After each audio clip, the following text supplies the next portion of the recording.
How to be happy. Various sources down through the ages have contributed much valuable insight on this topic, notably Aristotle, the Roman Stoics, Nietzsche, and modern psychology. Power, mindfulness, and healthy detachment, these all factor into the happiness equation in important ways. Where does happiness come from? There are several different happiness hypotheses. Some believe happiness is experiencing as much pleasure as possible. However, hedonism gets boring pretty fast. Another view is that life is suffering, and so the best way to live is to cease to desire. But there are in fact some things worth pursuing, and a life characterized by indifferent non-striving, designed to avoid passion and desire, is not a human life. Yes, passion and desire entail suffering, but joy as well. And this video is not about numbing pain, but about finding happiness. A better hypothesis than either hedonism or detachment is that happiness comes from within, by setting appropriate expectations and letting go of what you cannot control. This Stoic discipline is necessary but not sufficient, because again, there are some things beyond the individual self that are worth striving for. If we accept that being happy results from living well, and that the good life is one where you develop your strengths, realize your potential,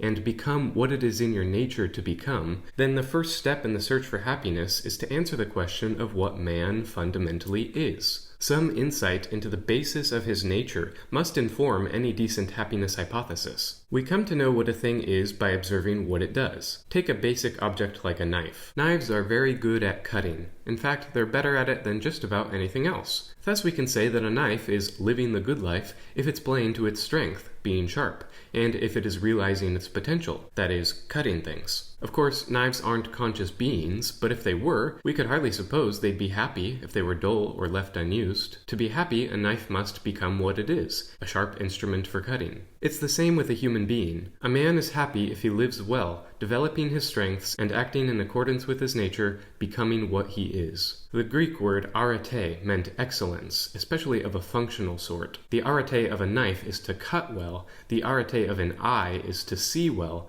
the arete of a person is, well, this is where we need understanding into the nature of the human person in order to assess if he is living excellently or not. Only by knowing the kind of creature man is can we determine how he can be happy. So, what is man? At a basic level of analysis, man is a complex, living, sentient, thinking, communicating, social, willing organism. He demonstrates that he has a will by his actions. If man had no will, then even if he were conscious, he would have no reason to act, being functionally not much different than a rock or a calculator. But man clearly does evidence the existence of that inner force we call will. Man's behavior, like that of all life forms, demonstrates the fact that life is, as Nietzsche said, a will to power. Let's talk about this general notion of will to power for a second. Power is foundational for individual and group flourishing because all things people think of as most important in life, family, love, creativity, career, and all the values people think are most important to cultivate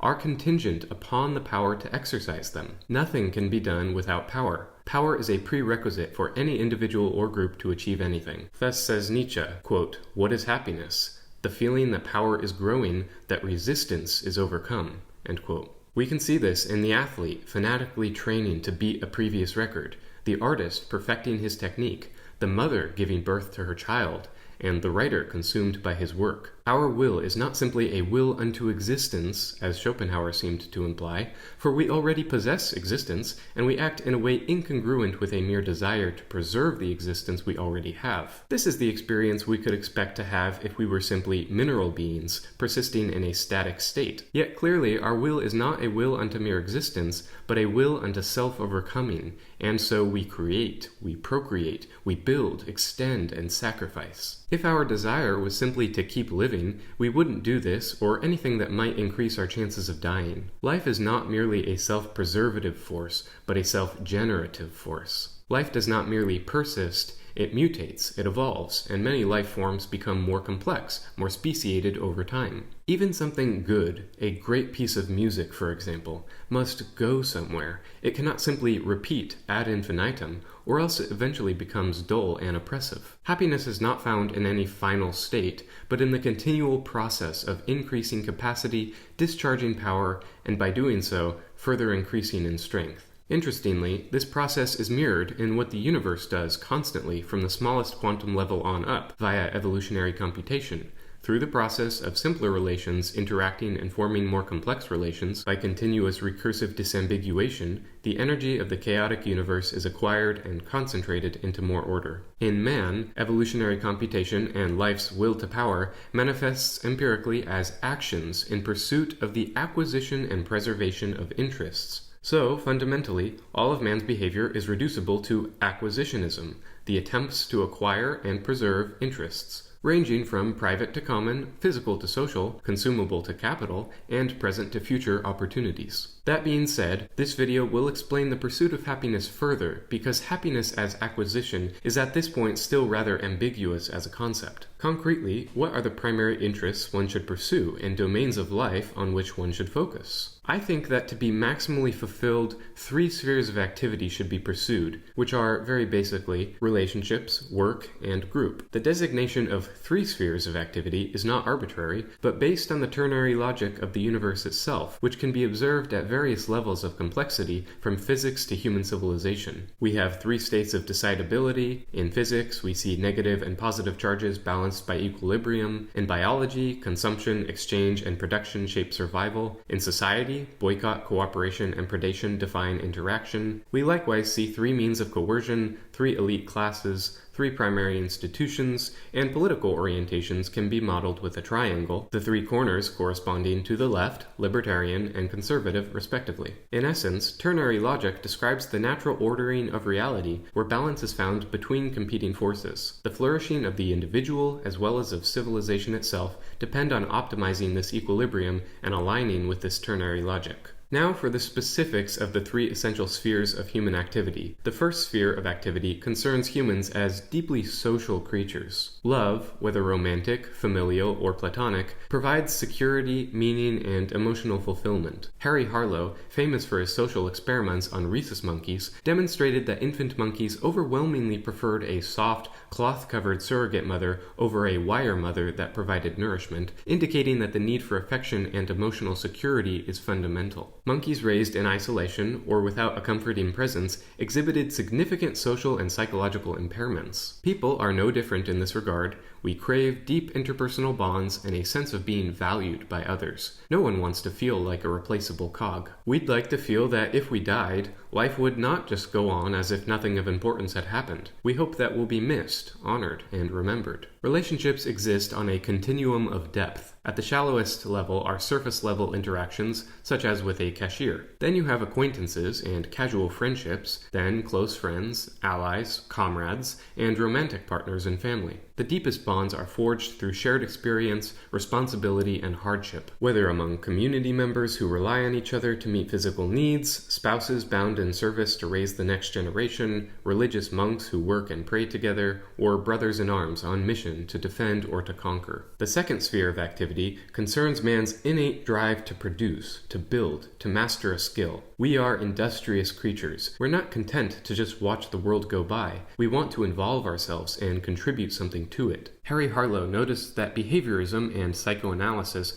had both missed the overwhelming evidence that people and many other mammals have a basic drive to make things happen. Just think about the lethargy that often overtakes people who stop working, either because they retire or get laid off or win the lottery. It is often clear that a fundamental need has suddenly ceased being met. Robert White called it the affectance motive, which he defined as the drive to develop competence through controlling one's environment. The affectance motive helps to explain the idea of the progress principle in psychology, which says that we get more pleasure from making progress towards our goals than we do from actually achieving them. Work is not simply about physical exertion, it involves agency and purpose. The drive to make things happen implies that the effecting of change truly matters. The ideal state in work is what positive psychologists call vital engagement, which is a synergy of meaning and flow, where one achieves a state of deep focus and enjoyment in a challenging task. Like relationships, work exists on a continuum from trivial to significant. At the lowest level, one labors at a job purely for a paycheck. Beyond this, one may strive for a promotion, and beyond this, to learn a trade or start a business and achieve some level of independence. At the highest level, work is an extension of identity, a vocation, a calling, whether as a full-time mother, a doctor, a mentor, etc.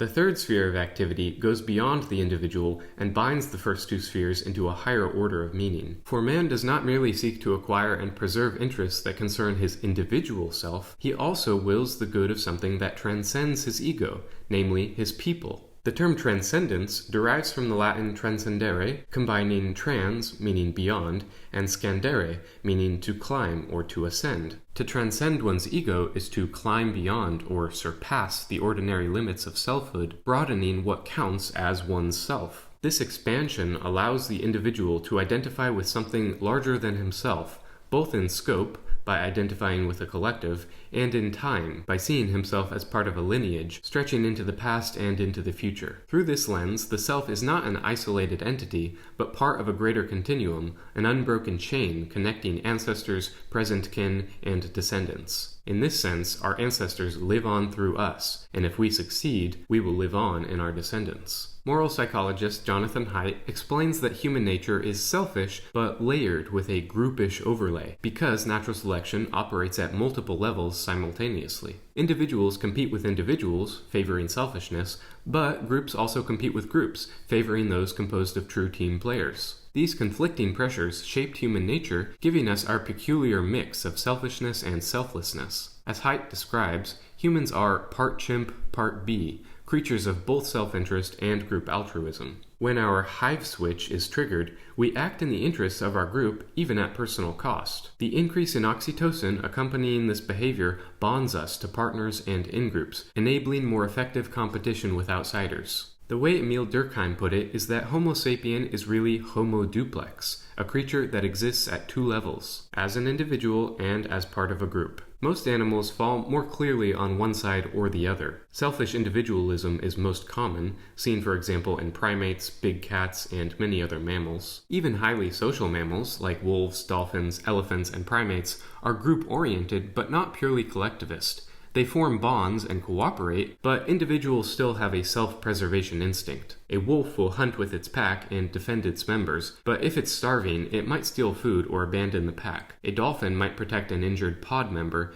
but if its own survival is at risk, it may prioritize escaping a predator over helping. Even among primates, cooperation is often strategic. Helping others can bring social benefits, but individuals will betray or abandon group members if needed. Groupish altruism, on the other hand, is found in eusocial insects like bees, wasps, ants, and termites, where individuals function like cells in a superorganism, sacrificing personal gain for the hive or colony. Eusocial insects are truly collectivist in the purest sense. Their entire biological and behavioral structure revolves around absolute self-sacrifice for the group, with no room for individual interests, rights, or goals. Workers willingly die to protect the group without hesitation. No ant or bee is consciously choosing between self-preservation and group benefit. The group always comes first by instinct. Thus, while other animals lean heavily toward either individualism or collectivism, humans are an unusual blend of both. No other species comes close to the extreme duality of humans. The ability to be both fiercely individualistic and yet genuinely self-sacrificing for the collective,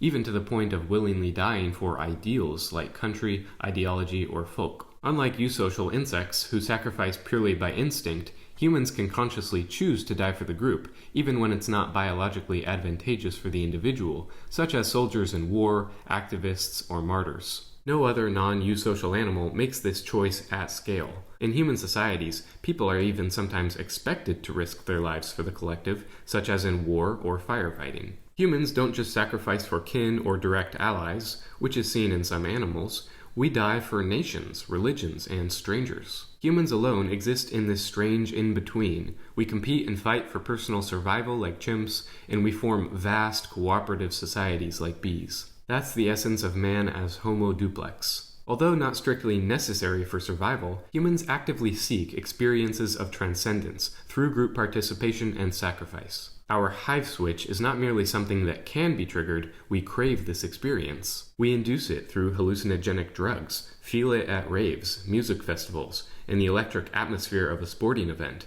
and in religious rituals. Perhaps most profoundly, it manifests in war and military service. Historian William McNeill fought in World War II and later studied the phenomenon of synchronized movement in armies. He concluded that the Greeks, Romans, and later European armies understood that synchronous drilling and marching induces muscular bonding, a process that evolved to shut down the self and create a temporary superorganism. When McNeill was drafted into the U.S. Army in 1941, he initially thought marching drills were pointless busywork to pass the time because his base had no weapons to train with. But after weeks of training, he found that marching in formation produced an altered state of consciousness. Quote, "Words are inadequate to describe the emotion aroused by the prolonged movement in unison that drilling involved. A sense of pervasive well-being is what I recall.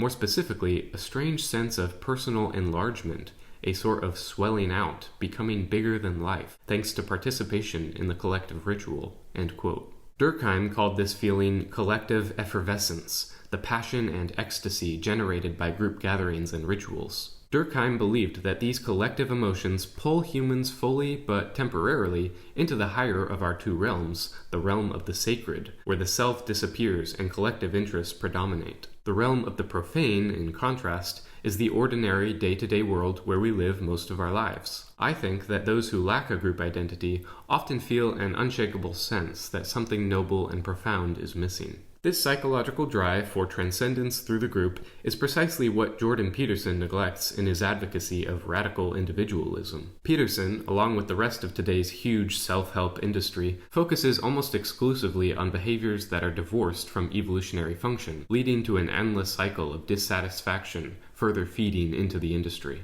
Modern self-help typically isolates the individual and his work in the form of self-optimization and career success, while neglecting relatedness to family, kin, and group-level continuity, which are what aligns the individual with the biological and social realities that actually produce fulfillment. Self-improvement that ignores or takes away from reproductive and group success is artificial and maladaptive, and any demographic composed of such self-improvers will inevitably collapse. Thus, the self-help industry can be seen as a symptom of dysgenic social organization. The correct standard for success, long-term intergenerational fitness, is not even in the conversation of the modern self-help movement. Instead of endless self-optimization, we should recenter human flourishing around aristocratic principles like producing high-quality offspring, practicing high-investment parenting, and producing commons that preserve and enhance generational wealth. Self-improvement cannot be an end in itself, but a means toward these larger goals. Without this shift in focus, we will continue chasing the suboptimal,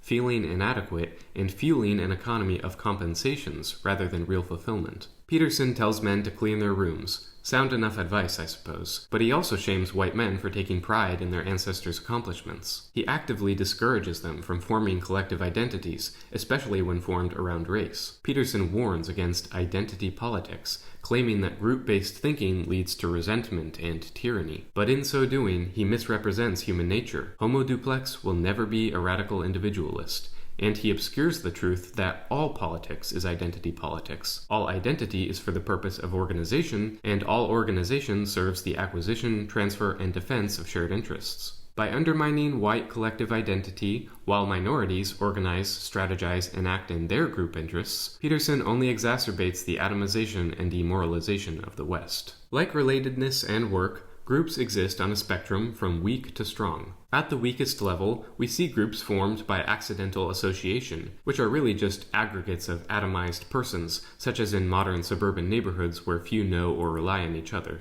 Then we have groups formed through shared interests, then organic community, then groups formed around ideological commitments, such as to a religious belief system or a secular utopia. Finally, and strongest of all, are groups of the same blood and sharing a common culture. In recent decades, particularly after World War II, Western society has been subjected to relentless psychological conditioning designed to instill shame in white Europeans for any residual group loyalty or pride. The very notion of any white nation maintaining a distinct ethnic identity is now equated with Nazism, an assertion treated as self-evident evil, requiring no argument. This attitude ignores basic human nature. Like all animal species, humans have an innate preference to associate with their own kind. This instinct is rooted in evolutionary advantage, as survival hinges on the ability to coordinate and cooperate within a group. Kinship fosters reciprocal altruism, as genes that promote kin altruism outcompete those that enable or fail to suppress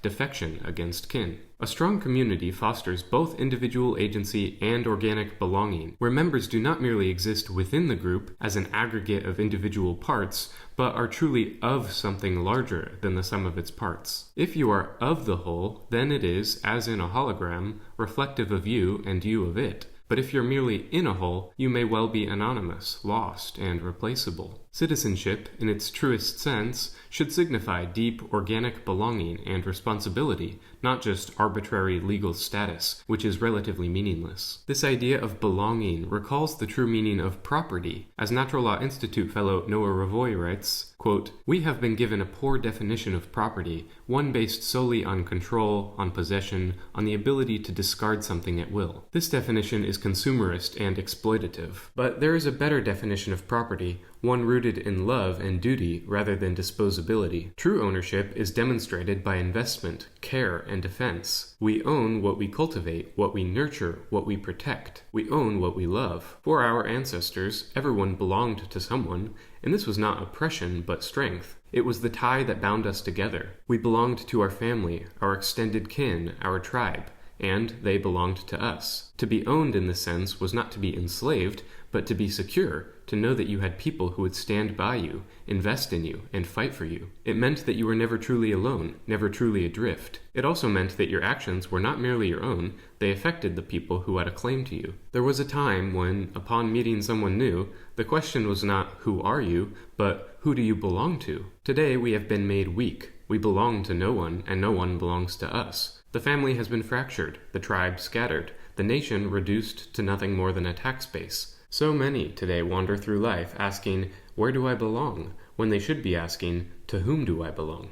End quote. To live without these bonds of belonging is, in the modern liberal conception, freedom. But this is a pseudo-freedom, much as a child free of parents is just an orphan. To identify with one's family, tribe, and race is not the sign of mediocrity, of a man unable to stand out in his own right, but to know one's place, to realize one's true nature as a creature of both personal agency and collective destiny, a creature shaped by the tension between individual distinction and the deep ancestral ties that make human life meaningful. To be rootless and atomized is to be lost and vulnerable. Once we've recovered the sense of organic belonging so strikingly absent today in the West, we may begin to remember that a people does not just persist passively, but thrives or declines based on how effectively its members coordinate toward a shared objective. That objective is dictated by something called the group's evolutionary strategy, which includes 1. A group organizing strategy to direct collective efforts, 2. A mythology to justify, inspire, and evoke emotional commitment, 3. Wisdom literature to encode lessons in compelling narratives, 4. A system of argument to persuade, defend, and refine group strategy, 5. Institutions to preserve and transmit identity across generations,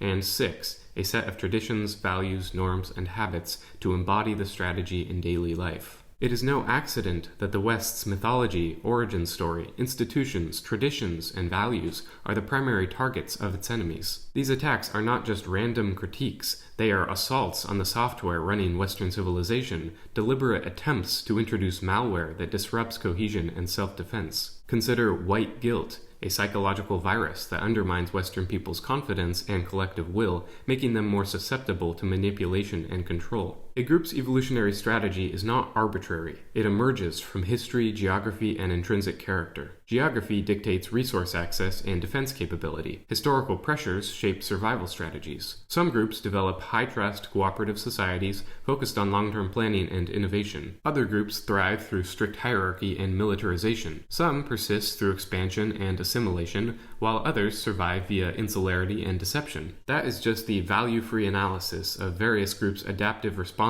to the evolutionary game. The reason for discussing group evolutionary strategy in a video about happiness is that people desire more than mere survival. As Nietzsche articulated with his will to power, both individuals and groups seek not just to exist, but to expand, assert, and flourish. In a world of competing groups, survival alone is not enough. Only those with a functional strategy will endure. For a civilization to function well, its members must not only belong but also contribute. This is not passive inclusion, it is active duty to enhance the group's competitive advantage. Every individual, through his work, choices, and sacrifices, feeds into the greater engine of his civilization's survival and prosperity. This creates a virtuous cycle. Individuals find purpose in their role, and the group flourishes as its people engage their talents toward a shared destiny. Modern liberalism has severed the natural connection between individual purpose and group purpose, particularly among white people. The result is an epidemic of meaninglessness, atomized, rootless consumers, detached from any higher mission. A group without purpose is a group for sale, easy prey for external manipulation. This is precisely what the ruling elite, both mercantile and managerial, desire. They don't want you to have aspirations as a distinct people. They want you to embrace the liberal values of radical individualism, colorblind meritocracy, and keep yourself busy grilling and paying taxes, while societal decay further increases the demand for their oversight and involvement into ever further recesses of your life. Individuals who lack a strong collective identity are easy to control, to pacify, and to exploit. In Britain, white men have a suicide rate nearly 4 times higher than Chinese and Bangladeshi men, and over twice as high as black men. In the United States, the suicide rate among white men is even higher, and about 3 times higher than the rate of black men. Why might this be? Could it have anything to do with the fact that white men have been spiritually castrated, while immigrant and minority groups are free to collectivize, organize, and strategize for their group's interests?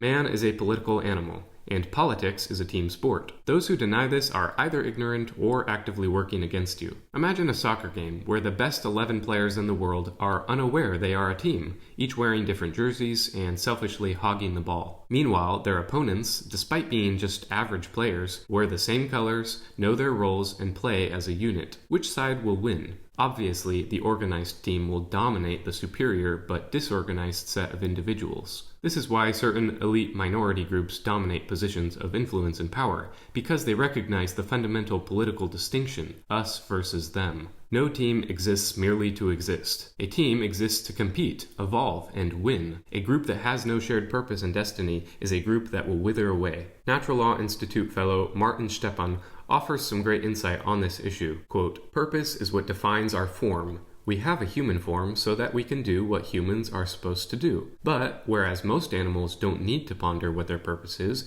and just do it, humans are intelligent social animals and need a story that defines their group membership, their place in the group, their role to play, and the system of measurement for how well they're performing it. Functional regimes are the ones that allow people to perform their role and reward them for it, not the ones that let them do whatever they want without instruction. So, my suggestion would be that if your meaning of life hasn't been made clear to you, it's because your group strategy has been stolen from you."